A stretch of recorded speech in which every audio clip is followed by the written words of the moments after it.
6-cı sinif üzrə monitorinq qaydaları dəyişildi. 2 il bundan əvvəl bizdə 25 sual var idi və bu 25 sualın hamısı qapalı tipli idi. Açıq suallar ancaq riyaziyyat fənnindən idi. Ancaq bu il artıq qaydalar tamamilə dəyişib və bu qaydalara əsasən sizə 5 mətin veriləcək. Bu 5 mətinin içərisində səhv etmirəmsə indi göstərəcəm. İkisi açıq olacaq, yəni siz onu əldən yazacaqsınız. Daha sonra mətnlərimiz müxtəlif növlərdə olacaq. Burada informativ mətnlər, bədii mətnlər, mühakimə xarakterli mətnlər olacaq. Bunu onsuz da əvvəlcədən sizə xəbər vermişdik ki, belə bir düşmə ehtimalı var.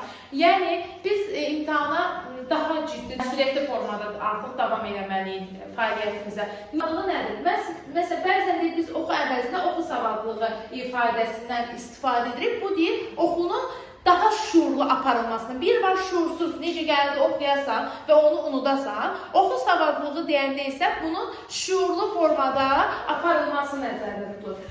Bax, oxu savadlığının əsası sizin oxunu məqsədli şəkildə aparmağınızdır. Yəni, oxunu biz bundan əvvəlki mətnlərdə dəfələrlə işləmişik. Oxunu apararkən, oxu prosesini apararkən, orada sizə suallar veriləcəyini nəzərə alaraq, siz daha dəqiq suallardan yola çıxaraq oxunuzu daha planlı şəkildə aparmalısınız.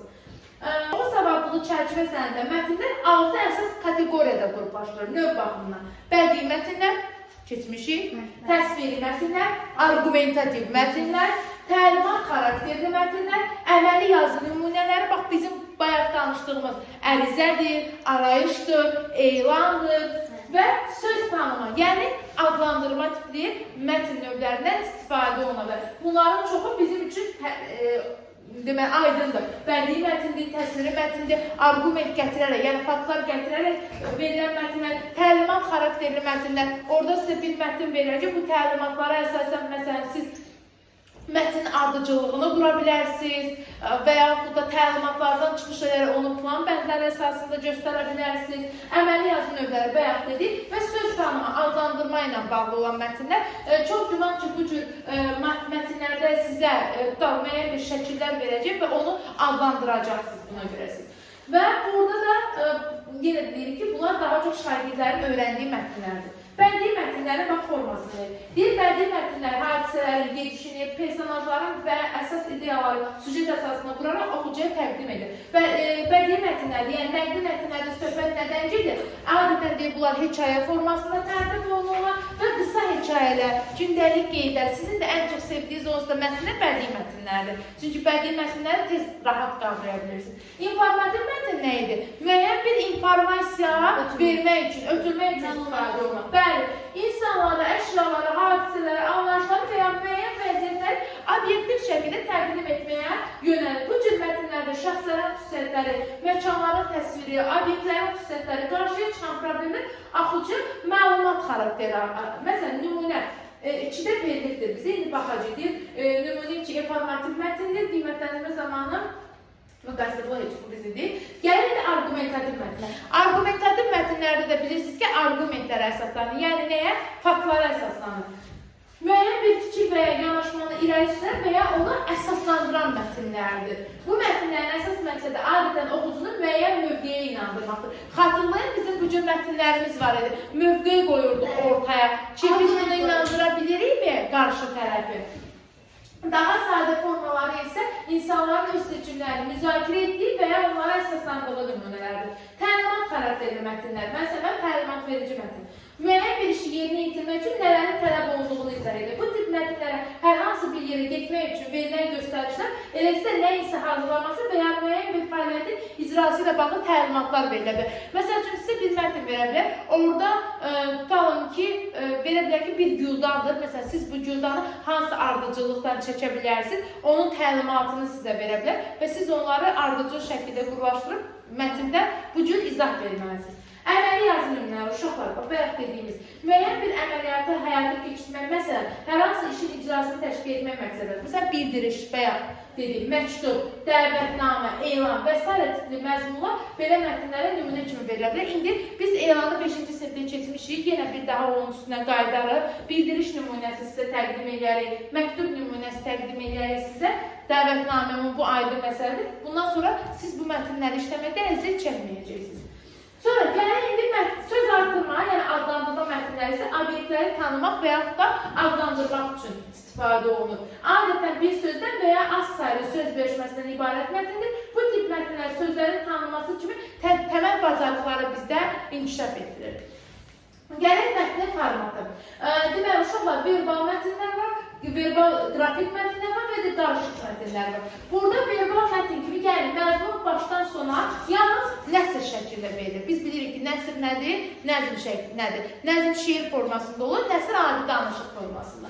Əgər sizin mətninizin məzmunu başdan sona qədər yalnız nəsr şəklində verilibsə, bu artıq biz deyəcək ki, verbaldır. Verbal mətnlər cümlə və abzaslardan ibarət olur. İndi bu forma ağac mətni var, birazdan ona baxacağıq.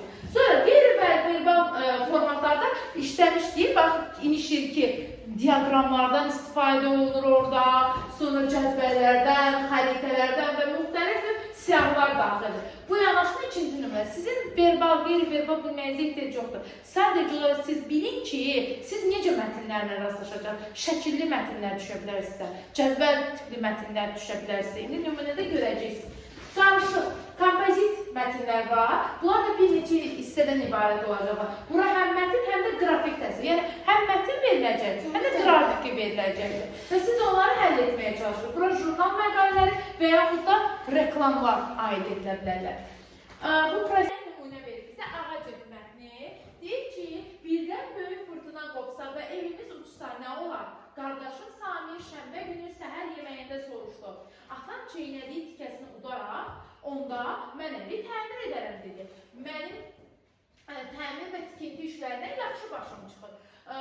Bugün nə edəcəksiniz? Anam mənə və Samirə baxaraq soruşdu. Bəlkə üzməyə gedək. Samir təklif etdi.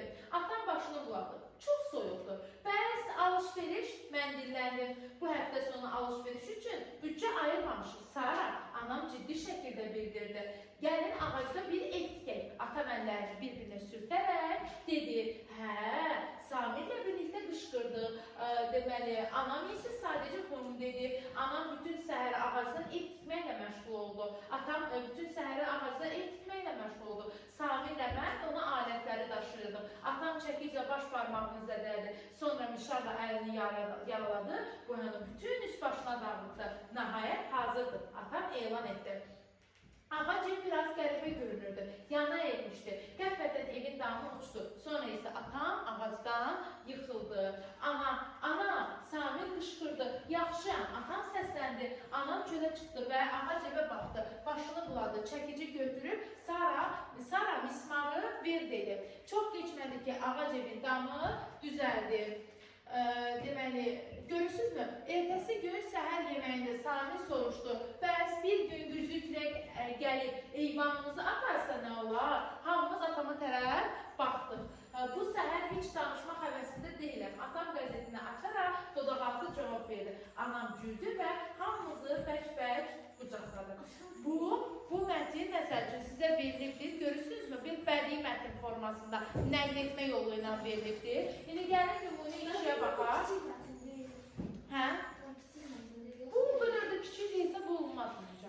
Mən çox asıldı. Gəlin indi uşaqlar, bax, burada bu bədii mətn idi də, baxın. Bədii nəql etmə xarakterli bir, baxın üstəndə yazılır. Bədii nəql etmə xarakterli bir mətn idi, məzmununa görə. İndi isə bir dənə baxacağıq biz informativ mətnə və bu eyni zamanda qeyri-verbal bir mətn hesab olunacaq. Çünki burada səhv etməsi şəkli də var. Cırcıramanı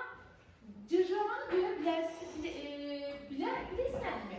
Deməli, siz cırcırama ilə iynəcə arasındakı fərqin nə olduğunu bilirsinizmi? Gölün, çayın və ya bataqlığın kənarında olanda diqqətlə baxın. Havada vızıltı ilə uçan bir həşərat görə bilərsiniz. Bəzən o, hətta geriyə doğru uçsa və ya vertolyot kimi havada asılı qala bilər. Əgər həşəratın uzun və şəffaf qanadı, üst cüt ayağı və böyük gözləri varsa, bu cırcırama və ya iynəcə ola bilər. Bir çox insanlar elə bilirlər ki, cırcıramalar və iynəcələr eyni həşəratdır. Əslində onlar qohumdular, amma aralarında fərqlər var. Ən böyük fərqi bu həşəratlar istirahət edərkən, yəni qonmuş vəziyyətdə görmək olar. Cırcıramalar qanadlarını yana doğru açıq saxlayır, əksər iynəcələr isə qanadlarını bədənləri boyunca düz xətt üzrə yığırlar. Bu iynəcə ilə cırcıramanın nə edir? Uşaqlar fərqi. Baxın, lövhədə də onun şəkli görürsünüz şəkildə. Bitki üzərindəki cırcırama. Cırcıramalar və iynəcələr arasında gözü və sıxın verir sizə. Belə bir mətnlər düşəcək. Buna uyğun suallar veriləcək. Deyir ki, cırcıramalar bədənləri daha və iri olur, qalın olur. İynəcələrin isə bədənləri daha kiçik və nazik olur. Cırcıramalar gözləri bir-birindən çox yaxın yerləşir. İynəcələrin gözləri bir-birindən aralı yerləşir. Cırcıramalar qonmuş vəziyyətdə qanadlarını bədəndən kənarda doğru açıq saxlayır. İynəcələr isə bir yerə qonarkən qanadlarını bədən boyunca düz xətt üzrə yığır. Saatda cırcıramalar 70 kilometrə qədər sürətlə uça bilirlər, amma iynəcələr daha yavaş uçurlar. Bunlar da bax, onlar arasında mətndə verməyib, uşaqlar sxemdə verilir. Mən xatırlayırsınızsa belə bir gətirmişdim. Səhvdir, yanlış ehtimal edir. Yox, o ondan da deyil. Yəni, xatırlayın, bir dənə ekoloji problemlərlə bağlı ekosistemlə bağlı bir mətin gətirmişdi. O əsas məlumatlar bax, belə çərçivə içərisində sizə verilmişdir. Yəni, qorxmayın, eynidir, sadəcə o mətin sayı çox olacaqlar burada. Sonra görə başqa bir dənə nümunə vermişlər. Sualların hamısı mətnlərə aid olur. Bəli, burada heç sual verməyiblər, ancaq bizə mətin növü verirlər. Burada görürsünüz argumentativ mətin. 4 şagird üzməyə xoşladıqları yeri təsvir edirlər. Birinci şagird deyir ki, mən hovuzda üzməyi sevirəm, qardaşımla birlikdə məktəbimizin üzgüçülük komandasında iştirak edirəm. Bəzən yorulsam da, bu həm çox yaxşı idmandır, həm də mənə zövq verir, Loğman deyir. Ceyhunə deyir ki, mən tez-tez nənə babamla evimizin yaxınlığındakı çayda üzürəm. Orada balıq da tuturuq. Şam yeməyimiz öz tutduğumuz balıqlar olanda daha maraqlı olur. Bu, nənəmlə babamla etdiyim, ən sevdiyim işlərdən biridir. Tural da deyir ki, mən tətillərdə ailəmlə birlikdə çimərliyə gedirəm. Biz bütün günü dalğalarda üzərək vaxt keçirməyə xoşlayırıq. Günün sonunda mən çox yoruluram. Jasmin də deyir ki, mən rəfiqəm Humayın yaşadığı binadakı hovuza getməyi çox sevirəm.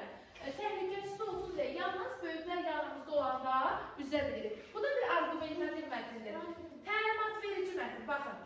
Aşpazın qaydaları, baxın, yeməklə bağlı. Bayaq dedim, sizə bir mətin verə bilər, orada tutalım ki, güldan rəsmini verə bilər, onun çəkilmə qaydasını. Məsələn, argumentativ mətində gördüyünüz diyaloqlar var, uşaqlar. Sizlər bu diyaloqlardan çıxış edərək, məsəl üçün, faktlar göstərməksə, məsələn, neçə şagird üzməyi sevir, onların üzməyi sevməsinin səbəbi nədir? Məsələn, bu tipli suallar verə bilər sizə. Yəni, baxın, aşpazın qaydaları mətni. Birinci, yemək bişirməyə başlamazdan əvvəl resepti diqqətlə oxuyun ki, lazım olan hər şeyin hazır olduğuna əmin olasınız. İki, sizə göstəriş verir.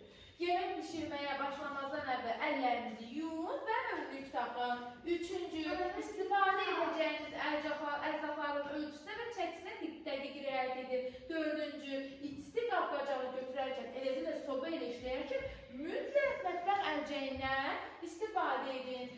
Beşinci, kəskin bıçaqlarla işləyərkən xüsusilə ehtiyatlı olun. Altıncı, qazanların qulpunu elə çevirin ki, təsadüfən ilişib, aşmasın. Yedinci, elektrik plitəsi və ya qaz sobası işlək vəziyyətdə olanda mətbəxi tərk etməyin. Səkkizinci, yemək hazır olandan sonra sobanı mütləq söndürün. İndi uşaqlar, bax, tapşırıq nümunəsi verir, söz tanıma ilə bağlı. Bir şəklə uyğun sözü seçin. Nədir bu?